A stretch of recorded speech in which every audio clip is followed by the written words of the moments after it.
हमारे मन में काम प्रवेश करने के दो मार्ग होते हैं, पहला आँख और दूसरा कान। यदि हम आँख से गंदा विचित्र दृश्य देखेंगे तो हमारे मन में काम प्रवेश होगा, और यदि हम कान से गंदा विचित्र संगीत सुनेंगे तो हमारे मन में काम प्रवेश होगा। अब वहाँ पर अजामिल पंडित जी ने एक वैश्या को किसी पुरुष से संबंध करते हुए देख लिया। तो अब अजामिल पंडित जी के मन में काम प्रवेश हो गया। अजामिल के मन में काम प्रवेश हो गया तो अजामिल उस गणिका के पास गया और उससे जाकर के कहा कि देवी हमारे घर चलोगी, हमारे घर बहुत सा धन है। और गणिका को तो धन ही चाहिए था। गणिका बोली ठीक है चलिए। अब गणिका चली। अब जब घर पहुंची तो जैसे ही घर में प्रवेश करने लगी तो जो अजामिल की पत्नी और बेटा थे ना वो बाहर आए। तो गणिका ने जैसे ही देखा तो अजामिल से पूछा कि ये कौन है। तो वो अजामिल बोला कि यह मेरी पत्नी और यह मेरा बेटा है। गणिका ने कहा कि अगर यदि ये यहाँ रहेंगे तो मैं नहीं रहूँगी, और अगर मैं रहूँगी तो ये यहाँ नहीं रहेंगे। अब चुन लो किसको रखना है। तो अब गणिका के सौंदर्य पर मोहित होकर अजामिल ने अपनी परम सुशील पत्नी का त्याग कर दिया। अजामिल में गुण तो थे। अब सुबह स्नान करके और जैसे ही पूजा करने के लिए बैठा, भक्ति करने के लिए बैठा, तो तुरंत वहां पे गणिका आ गई और डांट कर बोली कि ये क्या भजन करने बैठ गए हो, ये पूजा पाठ करने से धन वन नहीं आता, जाओ जाकर धन कमा कर लाओ। अब परम सुशील ब्राह्मण चोरी करने लगा। चोरी करते करते डाका डालने लगा। अब डाकू अजामिल के नाम से जाना जाने लगा। उसके माथे पर काली पट्टी और हाथ में नंगी तलवार रहती थी। और जब भी घर से बाहर रह जाता था ना तो लोग अपने घरों के दरवाजे बंद कर लेते थे, दुकानें बंद कर देते थे। इतना डर था लोगों के मन में। और अजामिल के नगर में यदि कोई बच्चा रात में रोता तो माँ कहती कि बेटा शांत हो जा वरना डाकू अजामिल आ जाएगा। बहुत डर था लोगों के मन में। एक दिन अयोध्या से कुछ संत श्री धाम वृंदावन की ओर आ रहे थे और संतों की मंडली भजन कीर्तन करते हुए आ रही थी। पहले तो संत पैदल ही चलते थे, अब उसमें एक अध्यक्ष जी और बाकी सब शिष्य थे। पहले संत पैदल चलते थे तो बहुत समय लगता था कहीं जाने में, लेकिन अब तो बड़े बड़े संत कार से चलते हैं। अब वे कुल 25 संत थे मंडली में, भजन करते हुए जा रहे थे। सीताराम सीताराम सीताराम कहिए, जाही विधि राखे राम, ताही विधि रहिए। सीताराम सीताराम सीताराम कहिए, जाही विधि राखे राम, ताही विधि रहिए।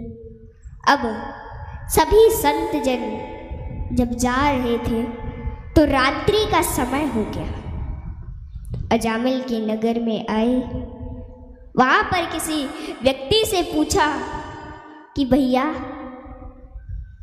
यहाँ पे कोई किसी भक्त के घर में विश्राम मिलेगा। तो उस व्यक्ति ने संतों का मजाक बनाया और बोले कि बड़े संत बने फिरते हो, ऐसे भक्त के घर भेजेंगे कि जीवन भर याद रखोगे। उसने डाकू अजामिल का घर बता दिया। संत तो सरल हृदय के होते हैं। वे डाकू अजामिल के घर पहुंच गए। उस समय अजामिल घर पर नहीं था, उस समय उसकी पत्नी घर पे थी। द्वार पे गए, जाकर के कहा कि देवी कोई है अंदर, द्वार खोलो। अब द्वार खोला तो देखा गणिका ने कि संत आए हैं। गणिका ने प्रणाम किया तो संतों ने कहा, देवी भक्त अजामिल कहाँ है? अजामिल से जाकर के कहो कि संत आए हैं और रात्रि में यहीं सत्संग होगा, भंडारा होगा, राम जी का भजन होगा, कीर्तन होगा। तो गणिका के नेत्रों में आंसू आ गए और गणिका बोली कि क्षमा करें महाराज, मेरे पति कोई भक्त नहीं है, वो तो चोर डाकू लुटेरे। महाराज, बचपन में मेरी माँ कहा करती थी कि बेटा संतों से कभी झूठ मत कहना। मैं सत्य कहती हूँ महाराज, मेरे घर मांस भक्षण होता है, मदिरा पान होता है। एक बार जब ब्रह्मा जी सृष्टि का निर्माण कर रहे थे, तब एक बार उनके पास संत और देवता लोग आए और उन्होंने कहा कि प्रभु, आपको पृथ्वी पर भेजने के लिए अन्य और कोई जीव बनाने में इतना समय नहीं लगा जितना आपको स्त्री बनाने में समय लगा है। तो स्त्री बनाने में प्रभु इतना समय क्यों लग रहा है? तो ब्रह्मा जी ने पता क्या कहा? बताओ, इस बात को ध्यान से सुनना।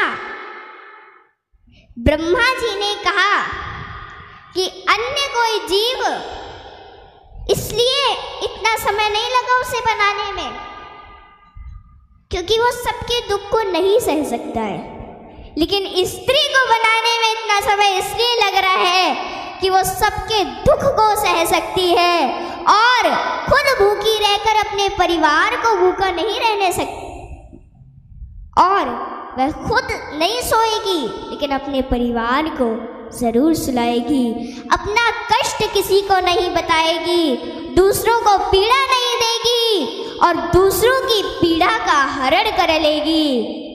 इसलिए मुझे स्त्री बनाने में इतना समय लगा है। ये ब्रह्मा जी ने कहा देवताओं और संतों से। सज्जनों, वृंदावन सो वन नहीं, नंदगांव सो गांव नहीं, वंशी वट सो वट नहीं और कृष्ण नाम सो नाम नहीं। राधा मेरी स्वामिनी, मैं राधे को दास, जन्म जन्म मोहि दीजिए श्री वृंदावन को वास।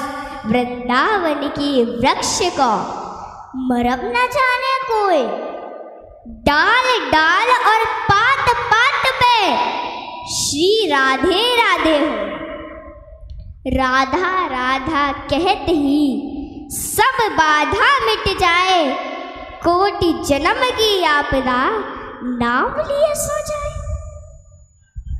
राधा राधा कहने से सारी बाधाएं मिट जाती हैं और जन्म जन्मांतर के जो पाप होते हैं वो सब नष्ट हो जाते हैं। सज्जनों, क्या आपको पता है कि राधा नाम की महिमा क्या है?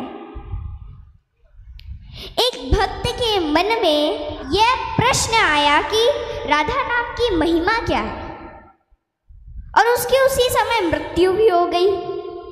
तो जब वह यमराज के पास गया तो उसने पूछा कि राधा नाम की महिमा क्या है। यमराज से पूछा। यमराज ने कहा कि राधा नाम की महिमा क्या है। यमराज को नहीं पता।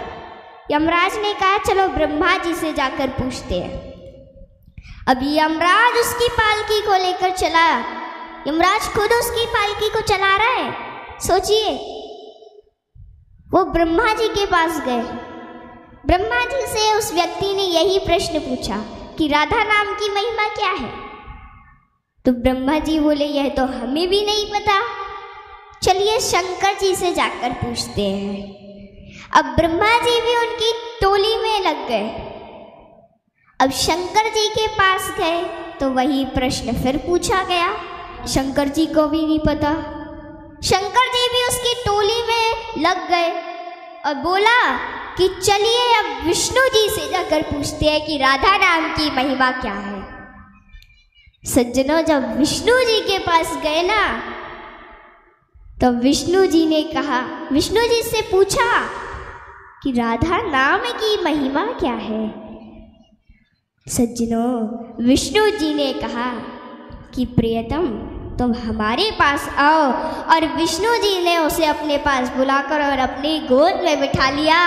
और ब्रह्मा विष्णु जी है ना, वो ब्रह्मा जी से बोले, शंकर जी से बोले कि जाओ अब तुम लोग जाओ। तो यमराज, ब्रह्मा जी और शंकर जी ने पूछा कि प्रभु आप पहले यह तो बता दीजिए कि राधा नाम की महिमा क्या है। तो प्रभु ने कहा, अरे मूर्खो, तुम्हें अभी तक समझ नहीं आया कि अरे जिस भक्त को, जिसको मेरी गोद प्राप्त हो गई, ये राधा नाम की महिमा है प्यारे। एक बार राधा नाम बोलने से जन्म जन्मांतर के पाप नष्ट हो जाते हैं। इसीलिए कुछ भी करिए लेकिन राधा नाम कभी मत छोड़िएगा।